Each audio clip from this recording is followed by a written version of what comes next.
Tonda. First race for Lewis Hamilton at Imola in front of the Tifosi. The qualifying, let's just get into it.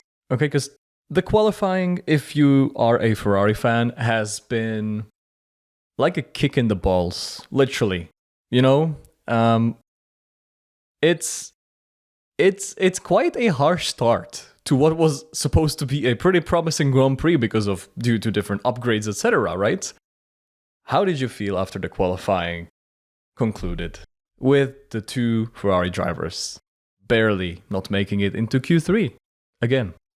Well, I mean, we talked about this at length last time, right? About Ferrari, about the future of Ferrari, about is this year even worth trying to salvage? Or should they just move on, give up 2025 and just try and maximize 2026? And we were very optimistic, I remember, with both our predictions being quite favorable for Ferrari. And it was just a gut punch, as I think this whole season, not just qualifying, has been a kick in the balls for Ferrari fans in a way. But, I mean, after all the upgrades that were promised and were supposed to bring finally Ferrari back into contention, fighting for podiums, being outqualified by basically 7 other teams. I think, or that's pretty worrying as well. Pure pace wise, being like the eighth fastest team, which is this is like the worst. This is a worse start to the season than 2020, I think, for Ferrari, or at least for Charles Leclerc. Definitely. And I mean, with really, people have been also talking about this, that in 2023 you had the qualifying pace, but you didn't have the race pace. Last year you had the race pace, you didn't have the qualifying pace. This year you have no pace at all. In either pace left format. to chat, seems like. Yeah, but then in the race we actually saw a turnaround. I mean, the Ferraris weren't doing that bad. I mean, having started P11 and P12, there's only so much that you can expect. And only looking at the results, you would think, well, P4, P6, that's quite a good Grand Prix. But all of what happened in between was such a mess once again, and so much bad luck for Charles Leclerc in terms of the safety car and the VSC before that. I mean, that was just insane. The guy managed to basically undercut like 4 or 5 cars, if not more. He was in front of George Russell, who started, very, very. It was P2 for a while, and he was in Charles Leclerc was basically in net P4, P3 for a long time, and we were just waiting for the rest of the cars to pit, for him to actually get there. But then, it looked Ferrari like they were engine. onto something. Ferrari seemed like they were onto something, because I think with Piastri, he tried to do an undercut, right? And it seemed like it did work, at least for Leclerc. He did undercut, I think at that time it was George Russell, right? And it just seemed like it was probably going to be a two-stopper. And it was probably going to be Ferrari potentially undercutting with an aggressive strategy, right? But little did we know what was about to go down, because, the big irony of this weekend was that Ferrari had upgrades that were regarding the rear brakes. Yeah. And surprise, surprise, the thing that both drivers were struggling in practices most was the braking. Of course. Which was quite concerning, But anyways, it seemed like they just couldn't turn the tires on. Because remember, this weekend we have had a new tire compound. We have the C6, which was a step softer than we ever had previously. And you had a big surprise, right? Because both the Aston Martins outqualified Ferrari on a harder tire compound. And George Russell did set the quickest time for him in Q3, the P3 lap, on the medium tire as well. So that kind of gives me a little bit of a worry for Monaco. But because it just seemed like the newer tire, it was just a tire that barely made the lap it just overheated right, left, and center. So, yeah, softer tires, maybe not the best choice.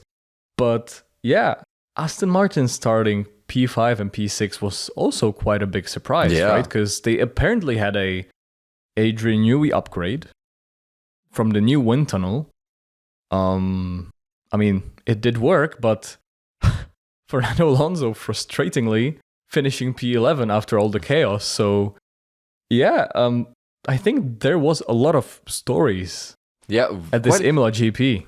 It was a very, very entertaining race to watch. I mean, in just terms of, they were fighting for the lead, they were fighting, a lot of different battles going on throughout the field.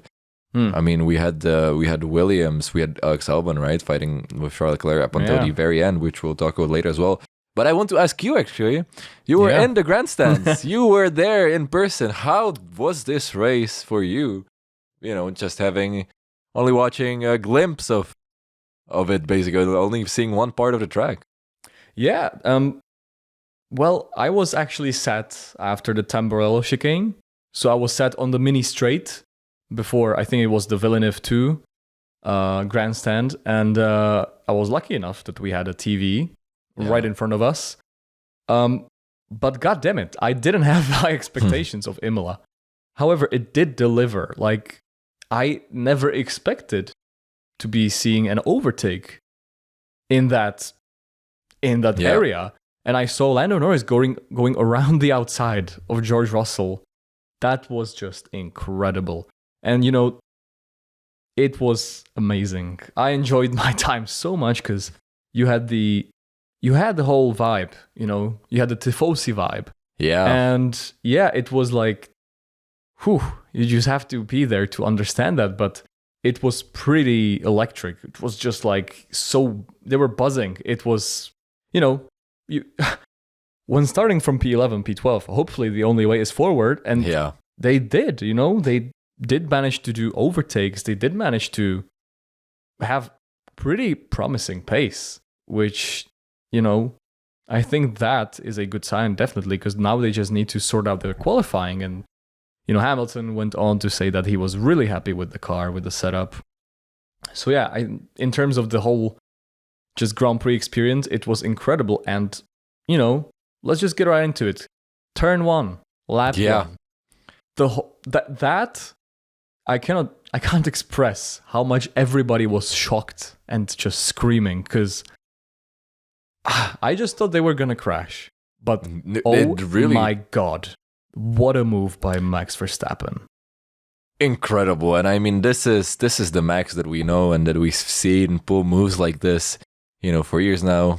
We're in the past few years, also some other questionable moves, but this is the racecraft that we expect of the world champion. And it was insane. Also, just seeing I could not believe my eyes, because you had Oscar Piastri, you had George Russell right behind, and then out of nowhere, just Max Verstappen outbrakes the both of them and goes around the outside, keeping the car on the track somehow, with Piastri not crashing into him, Piastri having enough awareness of that situation that he didn't just fully run into him, which I would not be surprised that happened. Yeah. And Verstappen just going off into the distance, which was crazy. And I mean, and Russell also wasn't very happy about this, right? We heard it on the radio because Oscar did brake relatively early and he was, I think, trying to mostly defend from George. So George was later on the radio saying, "What the fuck is Piastri doing?" Yeah, exactly. Because Max just went past both of them, and yeah, it was, the thing was, like, your attention was immediately just transferred to Piastri and Russell, because Russell had a brutal launch. Yeah. But he had nowhere to go. He was pretty much boxed in by Verstappen and Piastri. But then, I was like, fine, Piastri got it. He's got the lead. So I was interested to see if it's going to be Russell who has the inside of the turn, or Verstappen who has the outside that's going to come in second place. I did not expect, even by, not even a single, nerve or a muscle, just expected anywhere Verstappen to be coming out in front. And Yeah. It was, last time we saw someone going around the outside on the opening lap at Imola was Lewis Hamilton in 2021. And it was around the outside of Max Verstappen. And it did not end up well because he pushed him off and he just went over the sausage curbs and he got damage. But Piastri surprised me, not in a good way, because he just broke early. Yeah. And basically from then on, Verstappen absolutely dominated the race. Yeah, I mean, I think we've been praising Piastri a lot in the past two episodes about how he's been doing great, how he's the new number one guy at McLaren. So I think it's time to also to be fair and say yes, this could have been probably handled better from his side, but I don't think anybody could see that coming. I mean, I guess you can always have to see it coming with Max Verstappen, but I would not surprised that he was watching out for Russell. But it was the move that to win Max the race. Because then he just went on to the distance, then also obviously helped by the VSC and the safety car. But yeah, exactly. Really, the VSC seemed like it just sealed the deal for Verstappen. Yeah. He just boxed, and it seemed like because he went pretty long on the first stint on the medium tires, and I, with my very skillful eye and ears, I could hear that whenever Verstappen was approaching the chicane, he was kind of just lifting and coasting. He wasn't really aggressively downshifting to kind of maximize the performance. Whereas when I was hearing the McLaren engines and the McLarens, they did try to catch up. So it did seem like Verstappen had some pace in hand. Yeah. The beautiful thing about, the ending of the Grand Prix, we are used to seeing Verstappen getting booed on the podium. I think he did get that a lot, like particularly in 23. Yeah. But I couldn't believe my ears and my eyes, but the Tifosi, they were just singing the Max Verstappen song when the national anthem was playing. They were just like, do, do, do, do. And it was incredible. He got a standing ovation, and I thought that was pretty wholesome. And I'm really happy to be part of it because it was, I think that Verstappen right now, when maybe like throughout this whole season, this was probably the first Grand Prix where he had the fastest car, but, arguably, he's showing why he is the 4-time world champion and why probably neither Lando Norris nor Oscar Piastri are going to run away easily with it, even with some performance advantages. No, definitely. And I mean, with the Tifosi, I think it's just there's nothing that Ferrari fans right now probably hate more than McLaren. So seeing Max Verstappen, over winning instead of either Oscar or Lando is just beautiful to see for them. And it's also the fact it's crazy, it's if you're it's hard to earn the favor of the people, because if you win too much, as Max used to in 23, they're gonna boo you everywhere, no matter what happens, unless you're in Zandvoort. I mean, exactly. So it's really the performance of the car is the who's on top. It's really also interesting to see how quickly these things change and shift, and how quickly we can go from one era to the other. Exactly. And it seemed like Red Bull did have pretty good upgrades going into Imola, and they seemed to work quite nicely, but there is this topic that is probably our favorite to talk about since our last year's episodes, and that's the second seat of Red Bull, because Imola is, for Yuki Tsunoda, I think it's his favorite track. And he's genuinely been incredibly fast over the last few years. He's been beating his teammates consistently in this track. But he unfortunately crashed in qualifying. And that was a spectacular fashion, which was, first time I saw this crash, I didn't understand how he just stood up and left. It was a big crash. It was insane, and I was watching the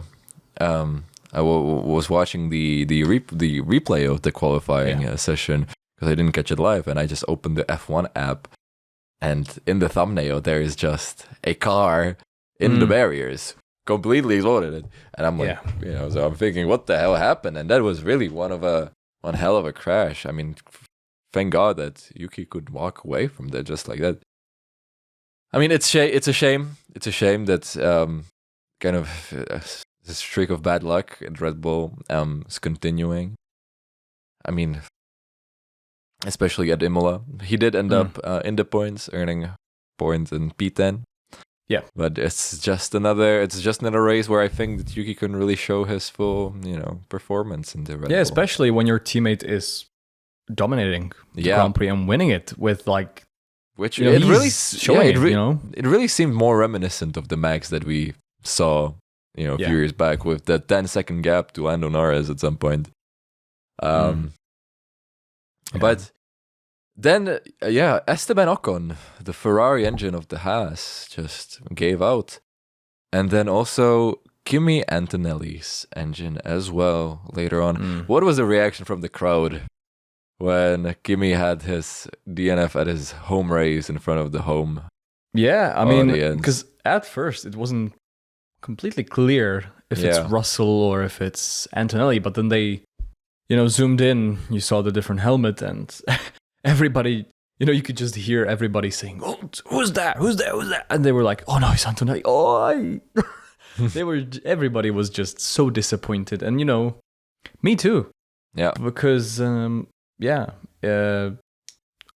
one hand, it was very disappointing to see him retire because, obviously I think he's the next big F1 star, and mainly in Italy. And imagine the Mercedes to Ferrari pipeline in the future. With that in mind, that could be a huge move, but not getting ahead of ourselves. The second kind of part of me, he was kind of the guinea pig because he caused the full cause safety car, which made things quite a bit more interesting because the field was just so stretched out at that point. And, I was saying, I was like lap 40, lap 38. And I was like, wish there was a safety car so everything just happened. And 2 laps later, Antonelli retired. So don't blame me for that. Just, you called it. Called it, but never wished for it in this way. But it did make the race a hell of a lot more interesting. So, yeah, what did you make of it? Well, I mean, once again, the Ferraris, even when Ferrari nails the strategy, as they did, no good deed goes unpunished. Somehow the universe has to intervene and make sure that Charles Leclerc has a horrible race.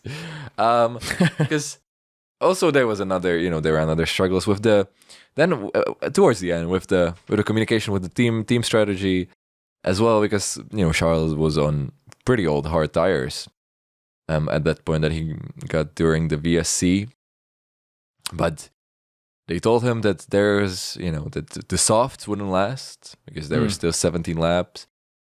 I mean, that's understandable. That Hamilton did end up pitting for new tires, which could Charles have done the same? Would have changed the things. Apparently, he only had the softs left. Yeah. That's the beauty of, being behind the screen and not actually being there. Because I was really confused because you had Piastri not pitting and you also had Leclerc not pitting. Yeah, you had similar people. So with Piastri, I understood he didn't want to lose any more track position. But at the same time, I think that did cost the fight for the win for McLaren because, Lando Norris was just boxed in behind Piastri. And there was I think, substantial pace difference because both Piastri and Leclerc had like 20 lap old hard tires. No, exactly. And I mean, we saw the fight with Alex Albon later on I mean, I have to say, Leclerc did an impressive job defending from the Williams in the until the last 2 laps.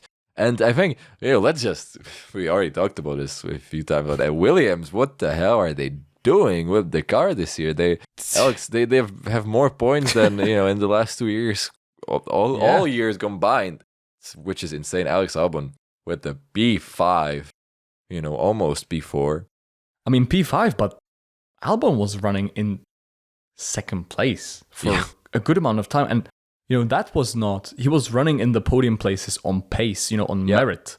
It wasn't like, even when I think he was like, I think he was being caught by Piastri, right? Yeah. Piastri wasn't driving away that quick. It was just at most 2 or 3 tenths a lap, maybe even less. And that, considering that Williams was absolutely nowhere year or two ago, that's it's quite interesting to see, and it seems like we cannot be putting Williams in the bottom field teams anymore when we were doing our ratings, because that would be pretty OP. No, I mean, Williams is just, they're fighting Ferrari. Like, that's there, and like, it seems that those are the 2 teams now closest on pace, or at least they were in this race. So we got, we got Ferrari, Williams, and McLaren. We're back in the 90s, baby. Like this. It's amazing. Jeez. Retro. And with Verstappen, or with Red Bull and Mercedes in the mix, I think it, if the playing field gets a bit more level, I think we could get a very exciting second half of the season. But I mean, let's not get ahead of ourselves either. But yeah, Leclerc, some impressive defense, but then there was that point where Albon went off, or was pushed off, depending how you look at it, and Leclerc was then advised by his engineer to give the position back, to not risk a 5-second penalty, which would have cost him even more position. See, that I didn't know as well at the track. Yeah. I was just thinking that he did get past, but looking at the replays, then you're like, oh well, he did let him by pretty easily. So I had my suspicions. But what did you make of the move? Seeing it on the TV, do you think Leclerc deserved to be punished if he was to keep the position? I mean, I think it was tough racing. I think, it was on the edge. I don't think it was clear that he would have been found in violation of the rules. I think it might have been on the edge. So I understand that they didn't want to take the risk, especially after this year where things aren't going that great. So you want to maximize the position that you can get with difference between P5, P6. Okay, that's not that big, but maybe P5 and P8, or I don't know. I'm not sure where it would end up. Would be bigger. I mean, I completely understand Leclerc's frustration with that, though, because you defend, to your best ability. You're maximizing what you can do within the bounds of the rules. And Albon goes off the track. Is that your fault? Well, it's not clear. We can, that can be argued, that can be defended, from the team side. But, so I understand that Leclerc would have wanted a bit more support from his garage. But, I think, I don't think it would have been punished in the end. I don't think he pushed him off. Maybe. Okay. But I'm of the different view. I honestly felt like, even seeing it, I felt like it was, I think that Leclerc kind of misjudged it, and he didn't leave enough space because, maybe if Leclerc just gave it a little bit more space, he would still manage to hold it around the outside. I don't know, because then the turn turns into the inside. But it's tough, and recently, pretty much yesterday, no, that was today. Anyway, I heard a podcast with Damon Hill, and I completely agreed with his statement. He's the world champion from 1996, right? And winning it, funnily enough, in a Williams. Anyway, he was saying that racing shouldn't be about, just forcing another driver off the track, even if you have the line. Yeah. That's just not racing. That's just, you just take the line like somebody's not there. Racing's about skill. It's about, giving the other driver the space. And it's not about, just sweeping the track with them. So I felt like that was over the line. So I'm more of the opinion of he should have left more space. But you're driving so fast, it's so easy to misjudge. Especially in the last few laps, everything being intense. But that's a valid point. But I think the conclusion is just for sure that Leclerc was not happy this weekend. With the bad luck, we could hear it on the radio. I mean, after qualifying, he was quite upset, on the radio, saying, "Oh my god," and then looking directly into the camera, which was pretty funny. But then also after the race, in an interview after the race, Charles Leclerc was asked, "Does this weekend give you hope for Monaco?" And without skipping a beat, Charles Leclerc went no and left. It was that's promising. So, after last year where we saw Leclerc stand on the top step of the podium, finally after all these years winning his home race, hearing the Monegasque anthem play, at the Monaco Grand Prix, I think we're in for a rougher Grand Prix for Leclerc. I agree, and you just reminded me. I saw a funny meme. Okay, it was a meme. Just seeing where there was a label saying Leclerc in 2024 jumping in the pool after winning Monaco. Yeah. You saw the same meme, right? And then in 2025, same jumping, but just from a building on a floor, concrete floor. And the worst thing about that is that Charles Leclerc liked the post, which I did not see that. Which is, I think that just sums it up. The hopium is seemingly disappearing pretty quickly, and I think it's time to pack up this season and just move to 2026. And I'm starting to understand what you're saying. It's our year again. Yeah, I also saw a different version of the meme where it wasn't just Charles Leclerc jumping, but it was just pushing Fred Vasseur off a balcony, which is about what the mood is right now in some corners of the Tifosi community. So, good old Fred should watch out for, any alleges. Yeah. For some that's not a threat, attacks. By the way. That's not a threat. just to make this clear. He's not in a very easy position right now with Ferrari. Yeah. I mean, this was a better race than some. Especially for Hamilton. Lewis before, who finished better than Leclerc for the first time. There are people saying that he should have stayed within the DRS range and helped Charles defend, which, with the amount of laps left in the race at that point, it might have made more sense than to try and hand out Piastri, who was quite far. But I understand that, in that position, you don't want to be stuck. When you have the pace, you want to go chase down Piastri. You don't want to be stuck. Yeah, exactly. And he was just close. trying to help Leclerc. He was close. He was under 2 seconds. And what a performance by Hamilton, because he went from P12. Going on the alternate strategy, ending up in P4, and have there been, again, this is a moment. If my grandmother had wheels, she would have been a bike, but Verstappen would say it differently. But if there were 2 laps more, I'm pretty convinced that Hamilton would have overtaken Piastri for the podium, which would in turn fulfill your prediction for the Imola Grand Prix. It would. So let's just go over our predictions, because I feel like we have made some.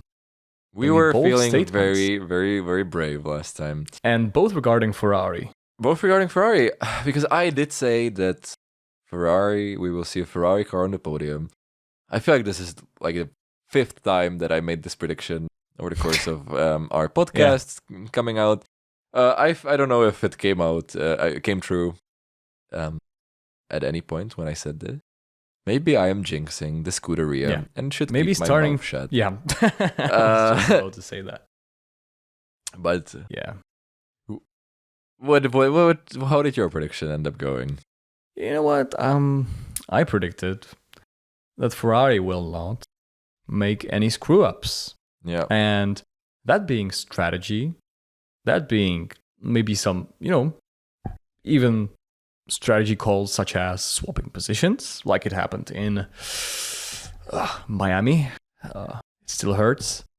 But I think that Ferrari genuinely didn't make a single mistake. Maybe arguably the only mistake could be to try the medium tires for the qualies, maybe where the pace was hidden because they were having trouble switching on the tires. But it's such fine margins. You will never be sure. But, Leclerc running out of tires, I don't think that was a strategy mistake because I think they did really well to put him, on the second hard tires in the virtual safety car. I think they did everything right this time. So I'm taking that point, Thunder. Get it. I cannot argue that. But now, with the legendary Monaco Grand Prix coming up, and with a new rule that there are 2 mandatory pit stops. Yeah, C6 tires again. Yeah, which apparently, barely last a lap. What is your prediction for Monte Carlo? This time I'm gonna think outside the box a little bit. Please. Okay. No Ferrari prediction, hopefully. This doesn't mean a Ferrari prediction unless it's a good one. But I'm predicting that the person or the driver starting or qualifying in P1 will not win the race. And that in Monaco is a pretty bold prediction, I'd say. Yeah, that's true. That is true. Unless, you have Ferrari doing pit stop. That's another topic. Hopefully not after Monaco, where we will be again just crying and screaming. That's a very interesting prediction and could come true. But I will think inside of the box a little bit more, and I will say that on the podium we will see 3 different teams. That could easily happen. But that will be pretty bold because I think the McLaren is going to have the pace in Monaco. So personally, I'd expect a McLaren double podium. So unless the qualifying doesn't go well for one of the drivers. Exactly. And I'm specifically saying the person or the driver qualifying in P1 because you never know. Yeah. If there is a penalty, it happened twice with Leclerc, pretty much, not starting in 2021. He was not technically the pole sitter. But we have had many different predictions, right, for Monaco because of the 2 mandatory pit stops. Like, apparently there is a suggested strategy because Mark Priestley was talking about the fact that you could just, if you're a backmarker, you can just do your pit stops from the beginning and then just, stick to the train and just, floor it and just hold on to those tires after everybody pits. And that could genuinely be a strategy to probably not win, but maybe to get yourself in the points. I mean, if we see some crazy moves from Kicksauber, I'm all here for it. Yeah, but that's gonna be pretty interesting to see. Like, I think many people are pretty skeptical. Yeah. Because no matter what you do with the pit stops, you're not gonna have overtaking on the track, most likely. But it's probably gonna be pretty interesting. And I hope it's not gonna be interesting in a way of like Qatar was a few years back, where we had was like a 17 lap rule, which was just so confusing and weird.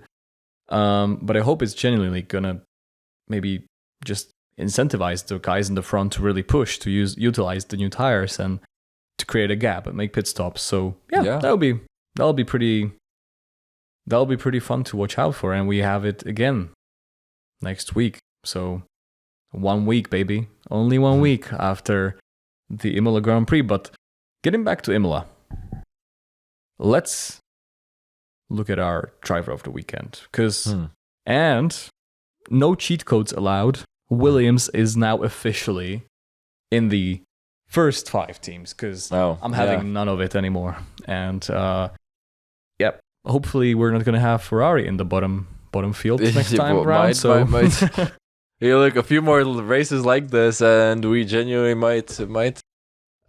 I think it's quite difficult, actually. It's quite difficult for because also, going from the qualifying to the race, you have quite some differences between that. But I think purely, even if it was just for that one move, I think I will have to say Max Verstappen. Yeah. Put it into P2. That made a crazy overtake. Got lucky with the VSC and the safety car, but, that happened. So I have to say, performance-wise, I would have to say Max. Yeah, I agree. And there's no other driver who I think executed the weekend as perfectly as he did, even if you're looking at the bottom field, because, in qualifying, I think he made the most of the car. He was, again, pretty freaking fast with that Red Bull in the quali. He seemed pretty comfortable, Yeah. And in the race, he couldn't have done more. He just went for it. It was a clean overtake and managed his tires, managed the strategy, managed the safety car restart. 10 out of 10 for Max Verstappen. If we could have a rating, I think that would be it. Because I think the only drivers that would come close from the top teams could be maybe Alex Albon, who drove brilliantly. Again, Carlos Sainz was a bit unlucky, I think, with the strategy, safety cars, but I think Albon did a better job this time. And maybe Lewis Hamilton when it comes to the race, because I think he did put some pretty good overtaking as well. Overtook Antonelli, overtook his teammate, Charles Leclerc. Take that, Thunder. But yeah, who would be your bottom field driver of the weekend? I think it's a bit hard as well, because obviously, if we consider Aston Martin, then Fernando Alonso did put it in P5, but then got quite unlucky. But I think we have this guy who's just been stealthily, doing great, and we already talked about it. I think I know where you're coming from, Tonda, and I'm liking it. And he just putting in the performances. Not the cameras aren't too big of a fans of his, but in P9, Isaac Hadjar, who just week in week out has been delivering very solid performances and scoring the points and just doing great. Yeah, I agree. I think that he's been very much going under the radar, and with his pretty crazy debut in Australia, he has just been going up, and he has been, I think it's fair to say he's been destroying your twin brother. So yeah, I mean, Liam Lawson with Isaac Hadjar in P14 in the standings and Liam Lawson P18. Yeah, he scores almost every race, and he's out qualifying Tsunoda as well.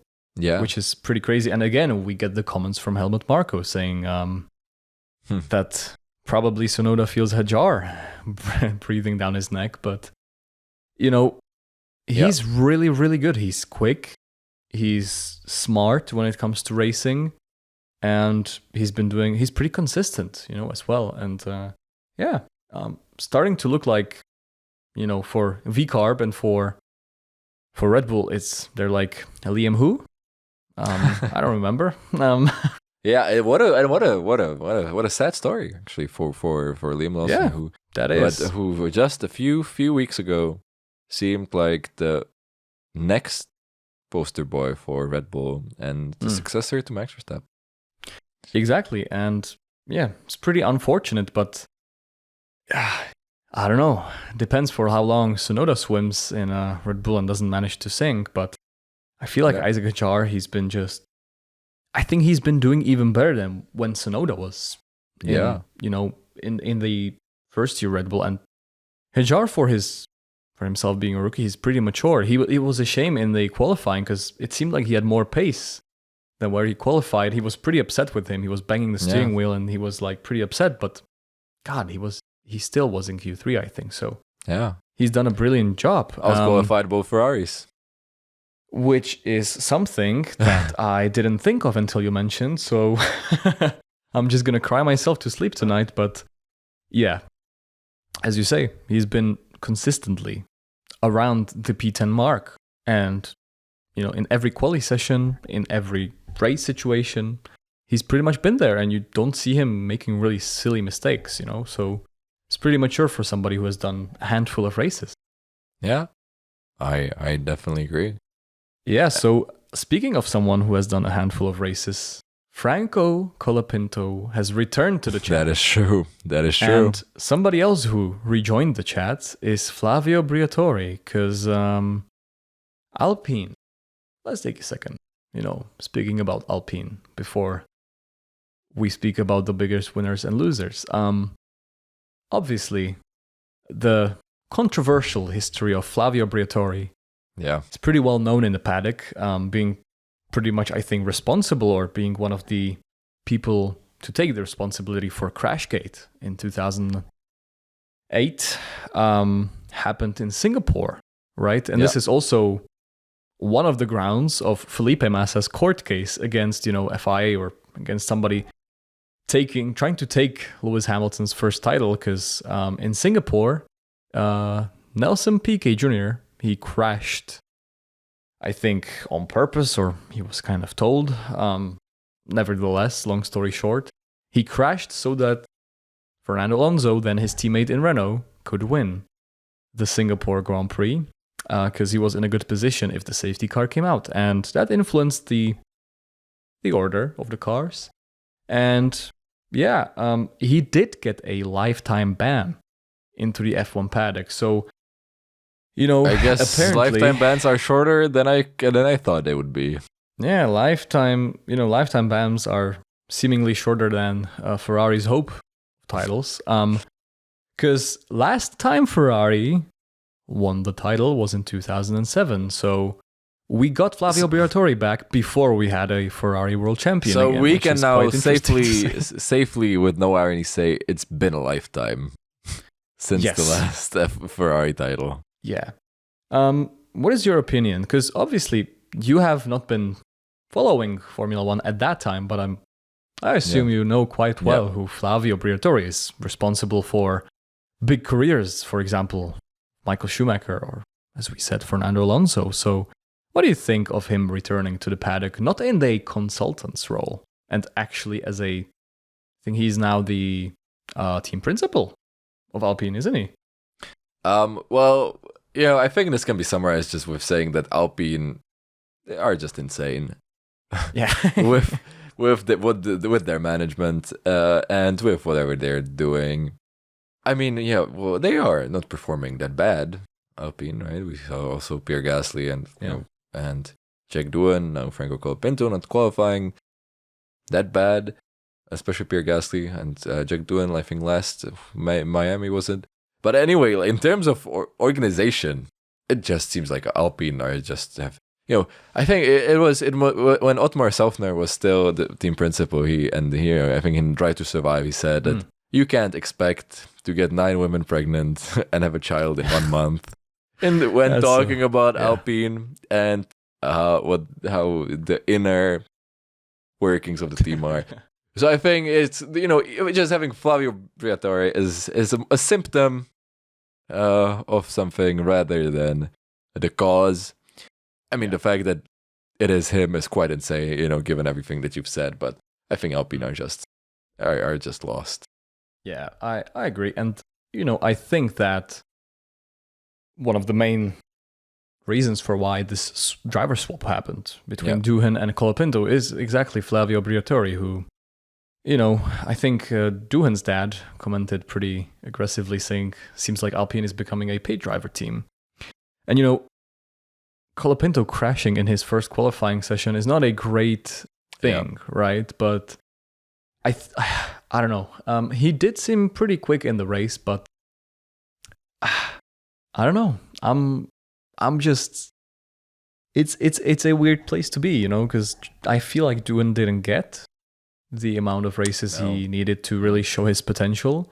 But at the same time, I feel like Colapinto is worthy of an F1 seat. So we said it last year when he was at Williams, right? He was matching Albon and he was beating him on occasions. Yeah, so we were praising him, every other week.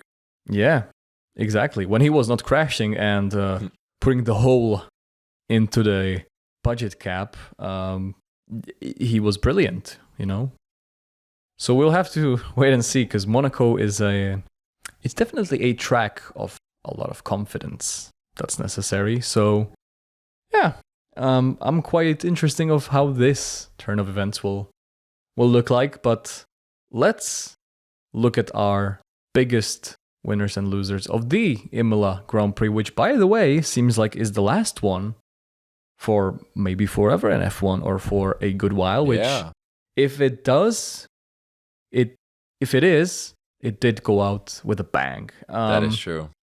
Who would be your biggest winner or winners of the Imola or Emilia Romagna blah blah blah blah blah Grand Prix? I think this is again a tough one, but I will again go with the not so controversial option of Max Verstappen, who, this season has not been that kind to him compared to the start of the last season, for example. This is his second win of the season. But I think that it really, with the move at the start and then, running away with it, it really kind of solidified him as you mentioned before, as a contender. Yeah. That he is not out of the game. He's not out of contention. Max Verstappen is here to fight for the championship once again, for his fifth one. And I think, not only is Max Verstappen a winner, I think we're all winners in the sense of we are getting very likely a three-way title battle, at the very least for the foreseeable future. Because these guys, they are not separated by a lot. Oscar Piastri with 146 points, Lando Norris with 133 points, and Max Verstappen with 124 points. Yeah. That's 26 points between the first three, drivers. Yeah.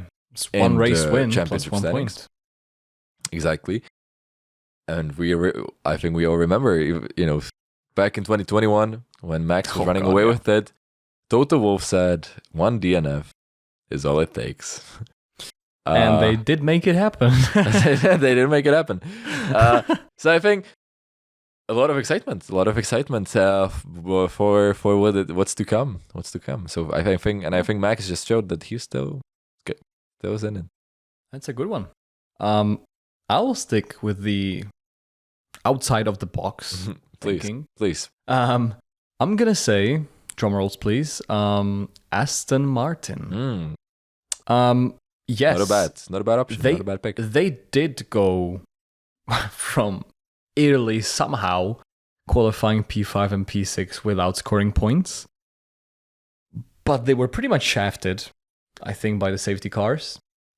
And I don't think they were on pure pace. Yeah. They were not P11 and P12 because, it just looked like finally, after their wind tunnel was done, and with Adrian Newey maybe having a little eye on that AMR car, it seemed like it was the first upgrade in a long, long time that actually made the car substantially better. Exactly.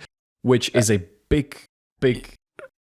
is just a big up for them, which they needed, because you're looking at 2026 and you're seeing their biggest problem was with correlation, right? And suddenly they're seeing the performance from wind tunnel being transformed into the track, which is, I think, a great sign for them, not only for now, but for 2026. It's with Adrian Newey, it's, I'm starting to have really interesting opinions on 2026 now. So we'll see. And so my biggest winners is Aston Martin.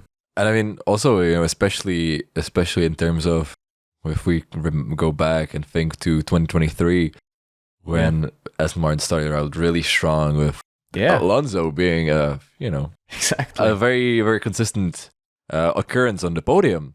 But then the upgrades throughout the year just brought the car down the order. Yeah, they just went backwards. But now it seems like finally, after, it is the first time since 2023 that we are seeing upgrades work well for Aston Martin. Exactly. But now, the biggest loser or losers of the weekend.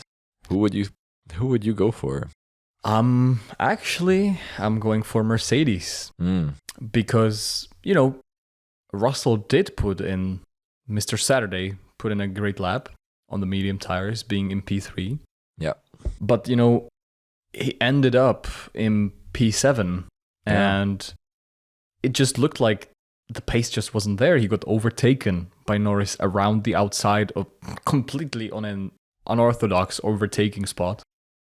And Kimi Antonelli didn't have the pace, I think, in quali, or didn't manage to extract a lot of the car. They DNF'd with one car, so engine failure or hydraulic failure, not sure which one it was, but they just didn't have a great weekend. And just a funny thing to note, speaking of Antonelli, when I was on the racetrack, I was looking at the drivers and just seeing like, maybe if I can spot something different with their styles. It's obviously pretty difficult because I don't see their lines that well. But one thing I noticed that's pretty interesting is that Kimi Antonelli was the only driver that consistently kind of dabbed his wheel on the grass. So you could see the, dirt coming out when he was just, that's just what we talked about. He uses the curbs a lot, and he was the only one to do it consistently, lap in, lap out. Every other driver, some of them did manage to dip their wheel like slightly on the grass or on the dirt. But it just goes to show how he's using the track to the last millimeter. And he didn't make a single mistake in terms of his driving, I think, at least. So that was a very interesting note, from the perspective on track. So just so you know. But anyway, Mercedes, for me, a big disappointment of the weekend. And I think they also had pretty substantial upgrades. So starting to look like the Mercedes we know a little bit from these past few years of the ground effect era. But yeah, we'll see at Monaco if maybe it's solved, because it takes obviously time to maybe solve out your upgrades. But who would you go for as your biggest loser or losers? Well, so I think, obviously, biggest loser, everything is relative. One from what is a loser to one is the biggest winner to others. But I think in terms of the past, in the context of the last few races and also the qualifying, and then also in terms of the championship battle, I would say Oscar Piastri. It wasn't a terrible race for him, obviously. He still finished P3. But, having won the past few races, being really on that upward charge, having a lot of momentum, I would say. I think the first lap for the first turn, overtake by Max kind of shook, destabilized him a little bit, maybe. Yeah. Put him off his balance. And then, ended up in P3 after qualifying first. Obviously, I'm not saying that this means that he's out of contention. Yeah. But I think, in terms of continuing that momentum, this was quite unlucky also for Oscar. Yeah, fair enough. He started on pole, right? And he did get to P3, and he got overtaken by his teammate who did have fresh tires. But still, not the actually also that was quite an overtake as well. We didn't mention this, but the one from Lando Norris and Oscar Piastri, they haven't gone wheel to wheel a lot. I remember in Monza, there was a move similar to the one that we saw Max pull, actually, Oscar on Lando, which allowed Charles to pass as well. Well, it was something. But it was very close with them. I almost thought that Oscar is gonna take the both of them out, because he bumped, he jumped up a bit on the curb, and that would have been something. But also very interesting, and I hope we see more wheel-to-wheel racing from the two of them this year, especially if it comes to the title battle. Hopefully, we're going to get a silver arrows repeat with them starting to hit each other, but we shall see. But now, what would you rate the Imola Grand Prix? Now this is a part where I'm pretty interested how it's going to end up, because me being on the racetrack, I've had a probably very different experience to you, but maybe we will end up on the similar mark. So for me, it was genuinely a 9 out of 10. Because it did, I think the biggest also contributor to this mark was the fact that there was a safety car towards the end, because if there wasn't, it would be a similar case of Miami, where Yeah. a part of it is cinema and a part of it is just finishing it. But yeah, I enjoyed it so much. There was just so much going on, so many stories, so many things to watch out for. So for me, it's a 9 out of 10. What would you give this rating from a TV viewer? I think, I don't think I can match a 9, obviously. I think I would say an 8, 8.5, purely because I think the last bit would have only been there if I was surrounded by Tifosi cheering cheering on Ferrari and Kimi Antonelli with the atmosphere right there. I can imagine that being pretty darn great. But I think it was a very solid race. Not a lot after the first lap, not a lot of direct fights for the win. Still a lot happening, a lot of stories, as you say. And I think another a very, very fun race, which I think the races are getting more exciting as we go on. Now, question is, will it continue in Monaco? Maybe with the 2 pit stops, with the new strategy. Hopefully. But I think that we'll just have to wait and see what will go down this Saturday and Sunday, and then we will be back here again to talk about it next week. Yeah. Well, thank you for listening and tuning in, and see you after the Monaco Grand Prix. Take care and goodbye. Bye-bye.